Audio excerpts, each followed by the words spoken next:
नमस्कार दोस्तों, मैं राकेश कुमार आप सभी का एक बार फिर से स्वागत करता हूं मेरे इस चैनल में। और आओ दोस्तों, आज के सेशन की शुरुआत करते हैं इन दो मोटिवेशनल लाइनों के साथ कि मंजिल यूं ही नहीं मिलती है राही को, एक जुनून सा जगाना पड़ता है। और पूछा जब चिड़िया से कि घोंसला कैसे बनता है, तो बोली तिनका तिनका उठाना पड़ता है, तिनका तिनका उठाना पड़ता है। तो दोस्तों, आपको मंजिल तक पहुंचने के लिए हर दिन मेहनत करनी होगी, हर बुरे वक्त से लड़ना होगा दोस्तों, और आपको धैर्य बनाना होगा। धैर्य से आपको सफलता मिलेगी दोस्तों। अगर आप देखते हो कि झोपड़ी बनने में समय नहीं लगता है, महल बनने में समय लगता है। दोस्तों, मेहनत करते रहो, धैर्य बनाए रखो।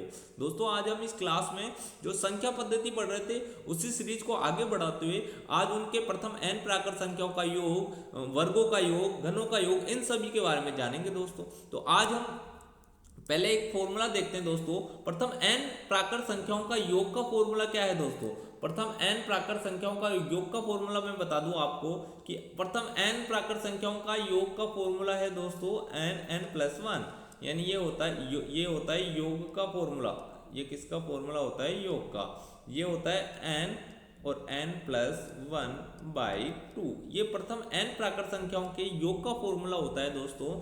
जैसे कि अगर मेरे को बोल दे कि प्रथम 20 प्राकृत संख्याओं का मान ज्ञात कीजिए, प्रथम 20 प्राकृत संख्याओं का योग ज्ञात कीजिए दोस्तों, तो अब इसका योग कैसे ज्ञात करोगे? यानी n का मान 20 आ गया, यानी 20 रख दो n की जगह, और फिर क्या करना है? ये देखो n+1, यानी 20 में 1 जोड़ के इससे गुणा करना है। 20 में 1 जोड़ेंगे तो कितना हो जाएगा? 21 हो जाएगा, और बट्टा कर देना है 2, यानी इसमें 2 का भाग देना है दोस्तों। 2 से इसको काटा तो ये जाएगा 10 बार, ये 1 और 0 10 बार, तो यानी इसका उत्तर कितना आ जाएगा दोस्तों?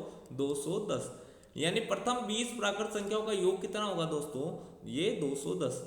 इस प्रकार कोई सा भी कर सकते हो। मान लो अगर ये 60 पूछ ले कि प्रथम 60 प्राकृत संख्याओं का योग कितना होगा, तो यहाँ n का मान 60 रख दो। 60 गुणा, अब देखो 60 + 1 करेंगे तो 61 हो जाएगा, 61/2 हो जाएगा। ये लो, इसका भाग इसमें देंगे तो ये 30 बार गया। अब इसको इससे गुणा करेंगे तो 3 एकम 3 और 6 × 18, ये लो 1830 हो गया। तो दोस्तों, आप कितने भी प्राकृत संख्याओं का योग ज्ञात कर सकते हो, परंतु एक चीज का ध्यान रखना, ये प्रथम होनी चाहिए, वो स्टार्टिंग वाली। ऐसा नहीं कि बीच में से बोल दे कि 31 से 40 तक। वो वाला सवाल भी मैं बता देता हूँ दोस्तों, वो कैसे करना है आपको। वो प्रश्न देखो, अगर आपके पास सवाल ऐसे आ जाए, आपके पास सवाल ऐसे आ जाए कि 41 से और 60 तक की संख्याओं का योग ज्ञात करो। 41 से 60 तक की संख्याओं का योग ज्ञात करना है दोस्तों। अब देखो 41 से 60 तक की संख्याओं का योग, देखो इसको ऐसे समझो कि ये मान लो 41 से यहाँ 1 है, यहाँ कितना है? 60 है, और यहाँ बीच में क्या है? 41 है, ये 41 यहाँ है। तो अब मेरे को फॉर्मूला है जो 1 से 60 तक का निकालने का है मेरे पास, 41 से 60 वाला नहीं है मेरे पास।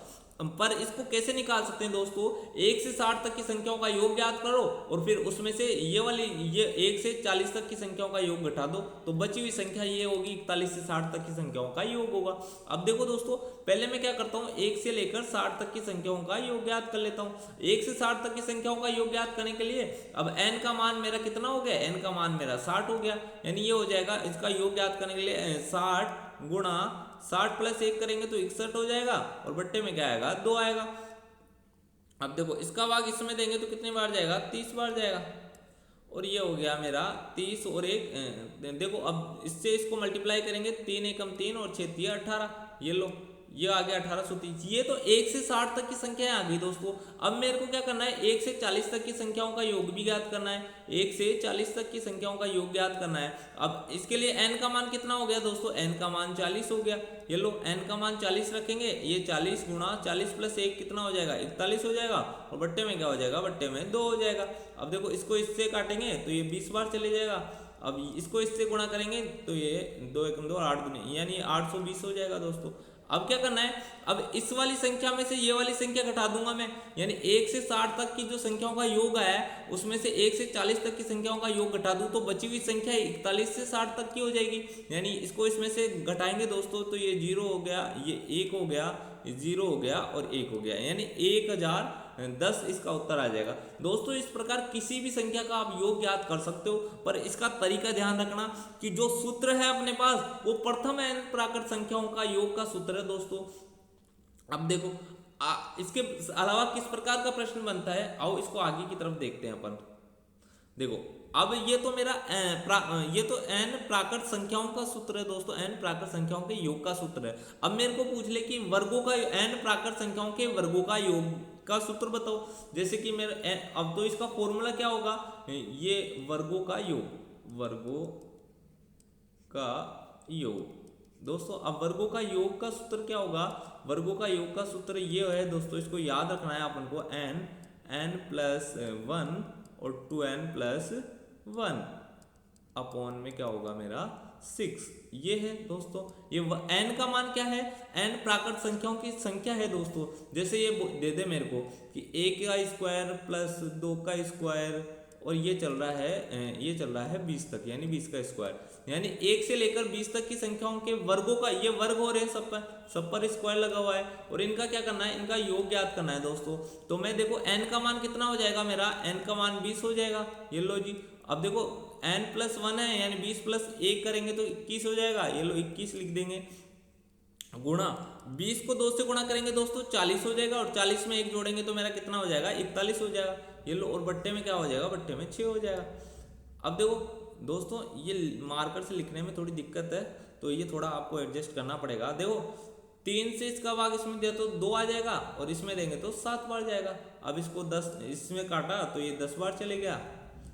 अब ये देखो इसको इससे गुणा किया तो 7 एकम 7 और 7 चौक 28, यानी ये हो गया 2870, यानी 2870 इसका उत्तर आ गया दोस्तों, इसका उत्तर आ गया 2870।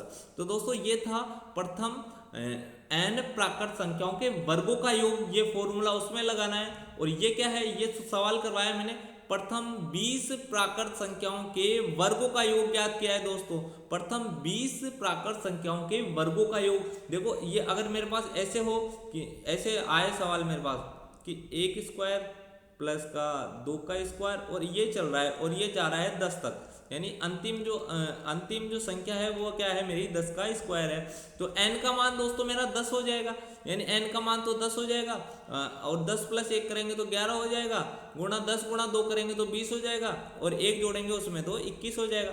यानी प्रथम 10 प्राकृत संख्याओं के वर्गों का योग ये होगा दोस्तों, बट्टे में 6 लिख देंगे। अब देखो इसको काट लें, 3 का भाग इसमें दिया 2 बार गया, और इसमें दिया तो 7 बार गया। अब देखो दोस्तों इसको 770/2 आ गया, 770/2, ये लो जी। इसमें देंगे 3 बार और ये 35, यानी 335 आ गया दोस्तों प्रथम 10 प्राकृत संख्याओं के वर्गों का योग। दोस्तों इसमें भी सेम फॉर्मूला काम करेगा। देखो इसमें जो अभी पहले अपन ने जो सवाल किया है कि अगर मान लो ये स्टार्टिंग वाली नंबर ही होनी चाहिए, इस चीज का ध्यान रख लेना आप, शुरुआत वाले नंबर होने चाहिए, ऐसा नहीं कि बीच में से आ जाए। जैसे ये बोल दे मेरे को कि 11 से ये ऐसे आ गया 11 प्लस और ये अंतिम अक्षर आ गया 20, यानी इनके वर्गों का योग ज्ञात करो। यानी 11 square 12 square 13 square 14 square 15 square 16 square 17 square 18 square और 19 स्क्वायर और 20 स्क्वायर, इनके वर्गों का योग ज्ञात करो। तो दोस्तों इसमें ये फॉर्मूला डायरेक्ट नहीं लगाना है, अपन को क्या करना है, पहले 1 से 20 तक के वर्गों का योग ज्ञात करना है। जैसे अपन ने पहले यहाँ किया था तो ये था 2870।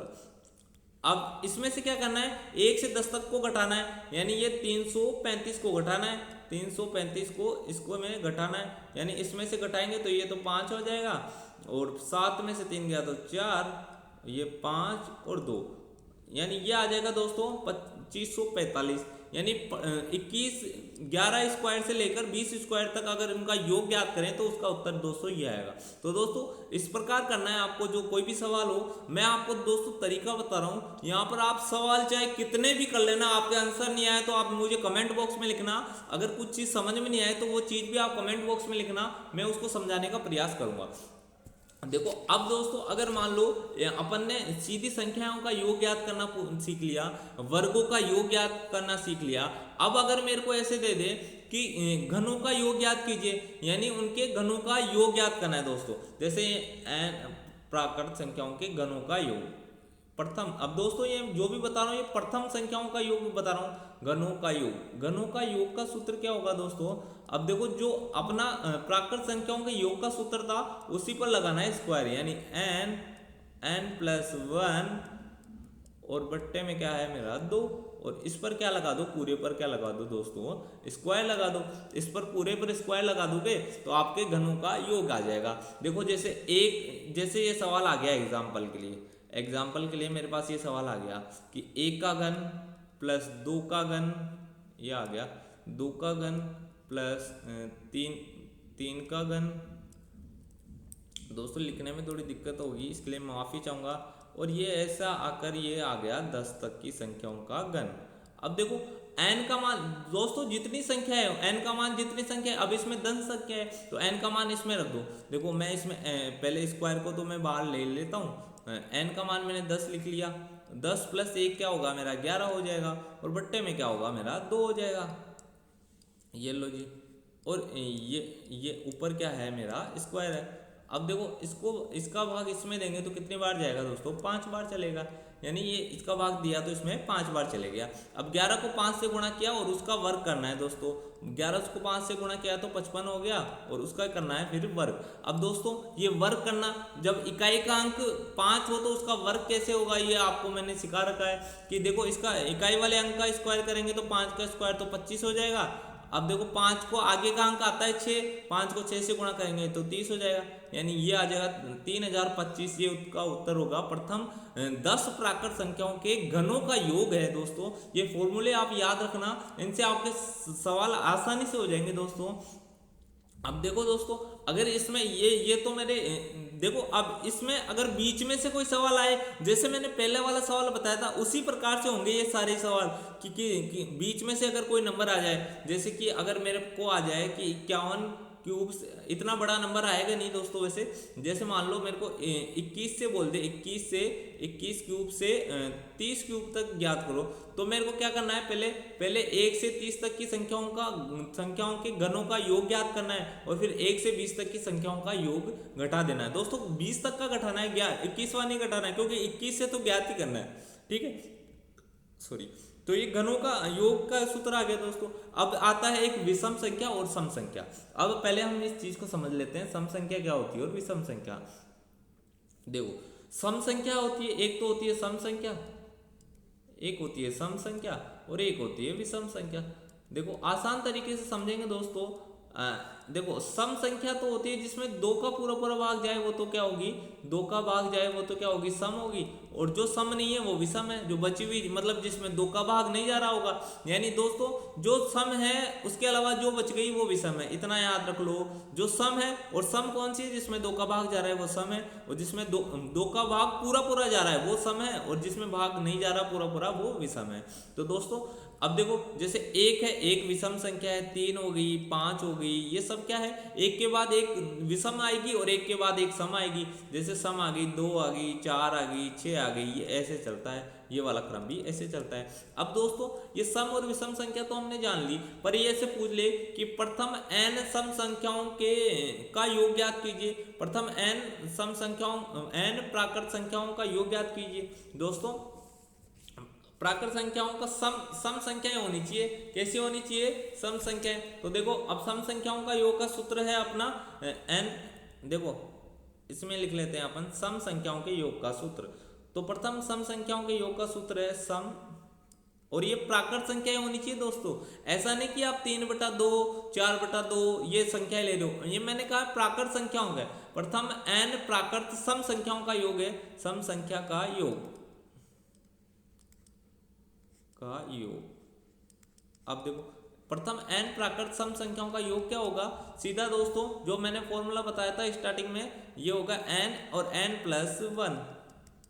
अब दोस्तों प्रथम n प्राकृत संख्याओं का योग करते हैं जब बट्टे में 2 आता है, और जब प्रथम n सम संख्याओं का योग करते हैं तब बट्टे में 2 नहीं आता है। बस इतना सा आपको याद रखना है। जैसे ये दे दिया मेरे को कि देखो दोस्तों इसमें संख्याओं का मान ज्ञात होना चाहिए। जैसे 10 संख्याएं, 20 संख्याएं, 50 संख्याएं, ये इस n का मान वो होगा। ऐसा नहीं कि अंतिम संख्या में जैसे कुछ भी नंबर दे दिया, जैसे कि 42 दे दिया तो n का मान 42, ऐसे नहीं होगा n का मान 42। बस n इनकी संख्या होनी चाहिए कितनी होगी, ठीक है। जैसे n का मान एक सम होगी, एक विषम होगी। जैसे मेरे को बोल दिया प्रथम 42 सम संख्याओं का मान ज्ञात कीजिए, यानी n का मान यहाँ दे दिया मेरे को 42, n का मान कितना दे दिया 42, तो सीधा यहाँ 42 रखो और 42 को 43 से गुणा कर दो। ये अगर इसको गुणा कर देंगे 3 दूनी 6, 3 चौक 12, ये 4 दूनी 8 और 4 चौक 16, 6 0 8 और 1, यानी ये उत्तर आ जाएगा दोस्तों 1806। ये उत्तर हो जाएगा दोस्तों, इसका उत्तर हो जाएगा 1806। अगर प्रथम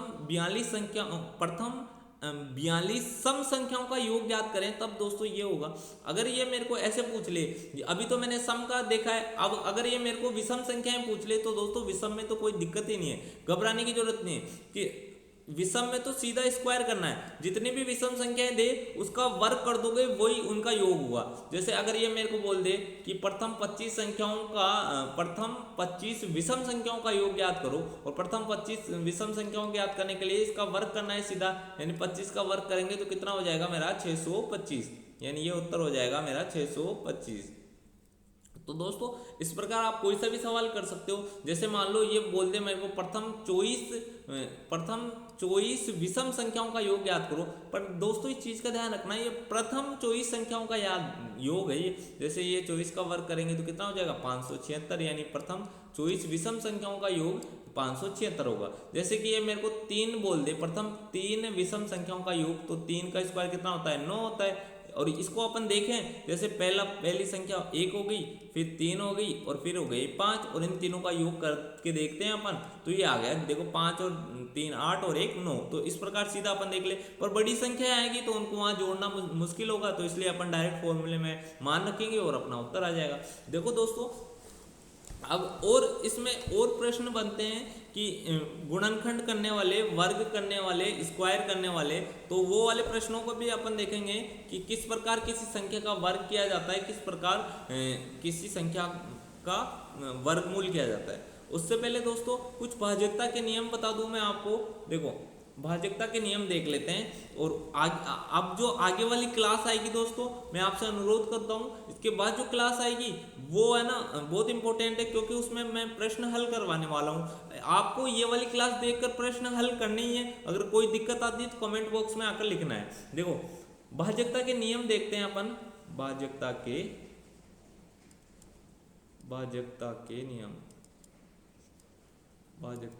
नियम।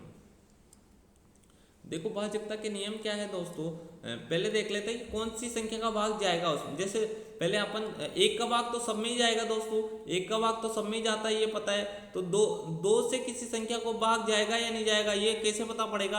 अगर इकाई का अंक सम संख्या है, इकाई अंक मेरा सम है तो उसमें भाग जाएगा, नहीं तो उसमें भाग नहीं जाएगा। इकाई सम है तो उसमें भाग जाएगा, अन्यथा उसमें भाग नहीं जाएगा। अब देखो जैसे ये अगर 2 के बाद आता है मेरा 3। अब 3 से भाज्यता का नियम देखते हैं, मतलब कोई संख्या 3 से भाग होगी या नहीं होगी। अगर उसका संख्याओं का योग, जैसे कि मान लिया 21 है, 21 में 2 और 1 का योग करेंगे तो 3 आएगा। अब 3 का भाग 3 में जाता है, यानी ये 21 भी 3 से डिवाइड होगा। कितनी भी बड़ी संख्या हो सकती है, जैसे मान लो 4 3 2।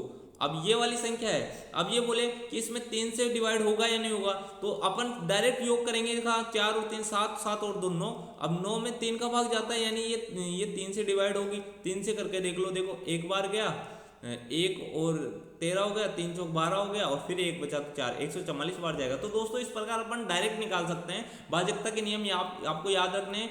तो इसमें संख्याओं का योग कितना होना चाहिए, संख्याओं का योग दोस्तों आपको ये डायरेक्ट याद रखना है, संख्याओं का योग। वहां आप है ना इतना समय मिलता नहीं है कि आप एक एक संख्या में योग करो और भाग दे के देखो। योग 3 से भाज्य हो।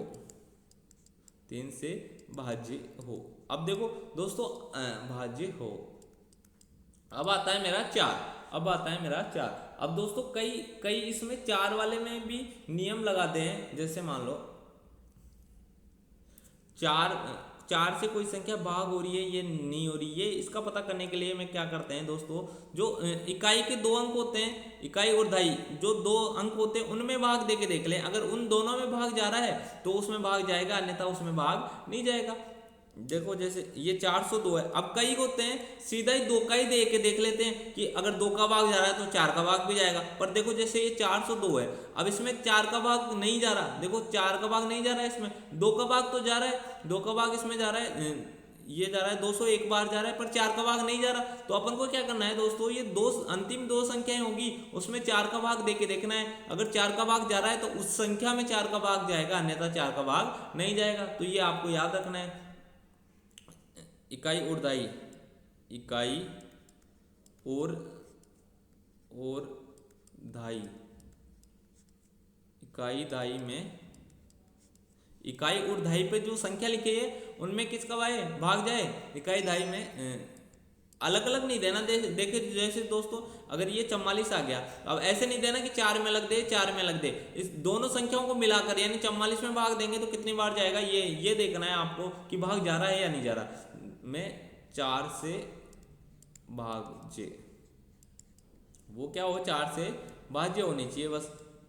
ये लो दोस्तों, मैं माफ़ी चाहूँगा इस चीज़ के लिए, लिखने में थोड़ी दिक्कत हो रही है, बस आपको मैं हर चीज़ समझा रहा हूँ दोस्तों, बोल रहा हूँ, आपको सुनना है, आपको समझना है। आप देखो अब अगर मैं पाँच से भाजकता का नियम देखूं कि 5 का भाग किसी संख्या में जाएगा या नहीं जाएगा, कैसे पता करें, इसका तो बहुत आसान है। इकाई का अंक या तो 0 हो या फिर 5 हो तो उसमें 5 का भाग जाएगा, अन्यथा उसमें 5 का भाग नहीं जाएगा दोस्तों।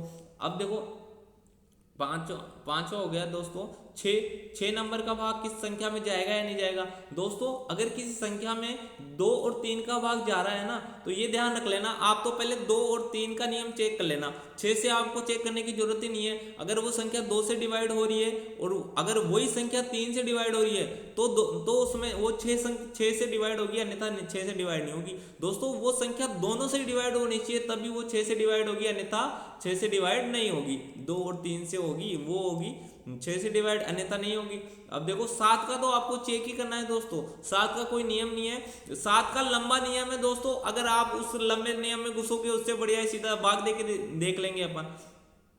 देखो अब मैं 8 का नियम बता दूं दोस्तों, इसमें 3 डिजिट, इसमें 4 में देखो, 4 में आपको 2 डिजिट में भाग देना था, इसमें आपको 3 डिजिट में भाग देना है। अगर 3 डिजिट 8 से डिवाइड हो रहे हैं तो वो संख्या डिवाइड होगी, अन्यथा वो संख्या डिवाइड नहीं होगी या भाग नहीं होगी। देखो 7वें नंबर पे अगर देखो 9 का भाग, दोस्तों संख्याओं के योग में योग होगा, योग में 9 से भाग हो रहा है, 9 से भाग है तो संख्या भी क्या होगी, 9 से भाग होगी, अन्यथा नहीं होगी। दोस्तों जैसे 3 का नियम था वैसे उसी प्रकार 9 का नियम है। अब देखो अपन देखते हैं दोस्तों 11 का नियम, ओनली अपन को 11 का ही नियम देखना है दोस्तों, उसके आगे के नियम तो अपन डायरेक्ट भाग दे के चेक करेंगे। देखो दोस्तों अगर 11 का नियम है, जैसे मैं इसको ले लूँ, 11 का नियम है मेरा, 11 का नियम क्या कहता है, जैसे कोई भी संख्या है 4 2 4 0 3 5 और ये 7। अब देखो दोस्तों एकांतर क्रम में इनका योग करो, एकांतर क्रम जैसे 4 और 3 7 और 7 और 7 कितना हो गया मेरा, 14 हो गया, 14 हो गया। और इसमें से क्या घटाओ, देखो 0 + 5 कितना हो गया, 5 हो गया, यानी 5 घटाएंगे तो कितना आएगा मेरा, 9 आएगा। अब दोस्तों ये 9 में तो 11 का भाग नहीं जाता है तो इसमें 11 का भाग नहीं जाएगा, यानी 11 के भाग को कैसे चेक करेंगे, यानी एकांतर क्रम में यदि संख्याओं को घटाएं तो उनका जो मान आएगा वो या तो 0 आना चाहिए या 11 का मल्टीपल आना चाहिए, तब तो संख्याएं 11 से डिवाइड होगी, अन्यथा 11 से डिवाइड नहीं होगी। जैसे ये ले लिया 1 3 3 1। अब देखो एकांतर क्रम 1 और 3 4 और 4 में से कितना घटाएं, 3 और 1 4, 4 में से 4 घटाएंगे तो 0 आएगा, यानी इस वाली संख्या में 11 से भाग जाएगा। और अपन को पता है ये इससे 11 से भाग देंगे तो 121 आएगा। देखो दोस्तों ये कुछ नियम है, इसके आधार पर आपको चेक करना है। अब देखो दोस्तों अब अपन पता कर सकते हैं कि कौन सी संख्या भाज्य है या अभाज्य है, इसका पता अपन डायरेक्ट लगा सकते हैं क्योंकि अपन ने जो नियम पढ़ लिए। देखो जैसे अगर मेरे को ऐसे कोई नंबर आ गया, देखो अब मैं आपको सवाल कराता हूँ कि कोई संख्या भाज्य है या नहीं है, इसका पता कैसे करोगे आप, तो जैसे मेरे पास कोई क्वेश्चन आ गया, जैसे मान लो ये आ गया 341, ये आ गया 341। अब मेरे को ये पता नहीं भाई ये भाज्य है या अभाज्य संख्या है। तो देखो दोस्तों, सबसे पहले क्या करो, ऐसी कोई संख्या सोच लो जो इसके वर्ग, जिसका वर्ग है ना इसके आसपास का हो। तो ये देखो 18 होता है, 18 का 324 होता है, और 19 का 361 होता है। तो 18 तक जितनी भी अभाज्य संख्या है, जैसे 1 हो गई, 3 हो गई, 5 हो गई, 7 हो गई, 11 हो गई, 13 हो गई, 17 हो गई। अब देखो दोस्तों, अब इनसे आपको भाग दे के देखना है। अब देखो, एक तो भाजकता का नियम पता है, एक से तो देना नहीं है क्योंकि एक का भाग तो सब में जाएगा। 3 का भाग देखो, 3 4 7 और 1 8, 8 है, यानी 3 का भाग नहीं जाए तो 3 का भाग नहीं जाएगा। 5 का भाग तब जाएगा जब इकाई का अंक या तो 0 हो या 5 हो, तो 5 का भाग भी नहीं जाएगा। 7 का भाग देखो, 7 21 7 चौक 28, 28 यानी 4 और 2 6, 7 का भाग भी नहीं जाएगा दोस्तों इसमें। 11 का भाग भी नहीं जाएगा। 13 का भाग जाएगा, 13 दूनी 26, 5 और 1 51 हो गया, तो 13 का भाग भी इसमें नहीं जाएगा। 17 दूनी 34, देखो 17 का, यानी अभाज्य संख्या है दोस्तों। ये कौन सी संख्या है? अभाज्य संख्या है, ये एक अभाज्य संख्या है दोस्तों। अब देखो, आप इस प्रकार किसी भी संख्या को चेक कर सकते हो दोस्तों, कौन सी भाज्य है या अभाज्य। इसका तरीका मैंने बताया है, जो भी संख्या दे उसके आसपास का आपको वर्ग देखना है, और वहां तक कि सब अभाज्य संख्याओं से भाग दे के देख लो। अगर अभाज्य संख्याओं का भाग जा रहा है किसी में तो वो भाज्य होगी, अगर नहीं जा रहा तो वो अभाज्य संख्या ही होगी। दोस्तों, आप अगर ये वीडियो पसंद आया आपको तो अपने दोस्तों के साथ शेयर कीजिए, और आप कमेंट बॉक्स में लिख सकते हो। अगर आपको कोई दिक्कत हो तो आप कमेंट बॉक्स में लिखिएगा, मैं आपको उस प्रश्न का, उस दिक्कत का सॉल्यूशन अगली वाली क्लास में अवश्य करूंगा। दोस्तों, आपको बने रहना है, मैं आपको गारंटी के साथ कह रहा हूं। अगर आप निरंतरता रखते हो मेरे साथ तो मैं आपको मैथ में, गणित में हर छोटी से छोटी चीज सिखा दूंगा। और आप देखना, मेरे को 2-3 महीने का समय दे दो, लगातार बने रहो। अगर आप में कुछ सुधार नहीं हो तो आप मुझे कह देना आके। और इस वाले चैनल पे दोस्तों आपको प्रीवियस ईयर के क्वेश्चन भी देखने को मिलेंगे, जिसमें राजस्थान जीके के प्रश्न होंगे। तो दोस्तों, इसलिए अनुरोध करूंगा, ये वाला वीडियो ये वाला जो चैनल है ये आप लोगों के लिए मैंने बनाया है। इसमें किसी प्रकार का कोई कुछ अवरोध पैदा नहीं होगा दोस्तों। यहाँ कोई भी ऐसी इधर उधर की बात मैं नहीं करूंगा, मैं सिर्फ पॉइंट टू पॉइंट बात करता हूं दोस्तों। आप मेरे जीके के वीडियो भी जाके देख लेना, वहां मैंने पॉइंट टू पॉइंट बात की है। कोई भी इधर उधर की बात मैंने नहीं की, कोई भी मैंने इधर उधर की शायरी नहीं बोली। बस अपन बात करते हैं पॉइंट टू पॉइंट, और अपन वही चीजें पढ़ते हैं जो एग्जाम ऑफ व्यू से बहुत इंपॉर्टेंट है। और मैंने अभी बताया आपको कि एलडीसी की भर्ती आने वाली है दोस्तों। जी हाँ दोस्तों, एलडीसी की भर्ती आने वाली है। नोटिफिकेशन अभी आया नहीं है, पर उसकी एग्जाम डेट आ गई है 5 और 6 जुलाई 2026। तो दोस्तों, आपको तैयारी में अभी से जुटना है, और इसके लिए आपको मैथ बहुत ही महत्वपूर्ण विषय होने वाला है। उसमें आप एलडीसी के पेपर देख लेना, जो मैथ होता है वो उसमें महत्वपूर्ण विषय है दोस्तों। एक अच्छा स्कोर करने के लिए आप मैथ जरूरी है, क्योंकि मैथ ऐसा सब्जेक्ट है जिसमें आप पूरे मार्क्स ले आओगे। प्रैक्टिस जितनी करोगे उतना ही आपको फायदा होगा। पूरे मार्क्स चाहिए तो आप इस पे लगातार बने रहो, हर वीडियो को देखो, समझो, और आप अप्लाई करके देखो। अगर किसी क्वेश्चन पे वो चीज अप्लाई नहीं हो रही तो आप कमेंट बॉक्स में आकर लिखो, मैं आपको समझाऊंगा कि कैसे अप्लाई नहीं हुई। मैं दोस्तों कोई भी गलत चीज में आपको पढ़ा नहीं रहा आपको। और जो मैं आने वाले वीडियो में मैं आपके लिए क्वेश्चन लेके आऊंगा, देखना आप दोस्तों, इनमें से आपको क्वेश्चन मिल जाएंगे। वो क्वेश्चनों को देखना आप, अगर आप हल कर पा रहे हो तो मतलब आपको चीजें समझ में आ रही है, और धीरे धीरे दोस्तों आपका कॉन्फिडेंस बिल्डअप होगा। और मैं गारंटी के साथ कहता हूं कि आप है ना, आप मैथ में इतने एक्सपर्ट हो जाओगे कि आप किसी के सामने झुकोगे नहीं। तो दोस्तों, मिलते हैं एक नई वीडियो में नई क्लास के साथ। धन्यवाद।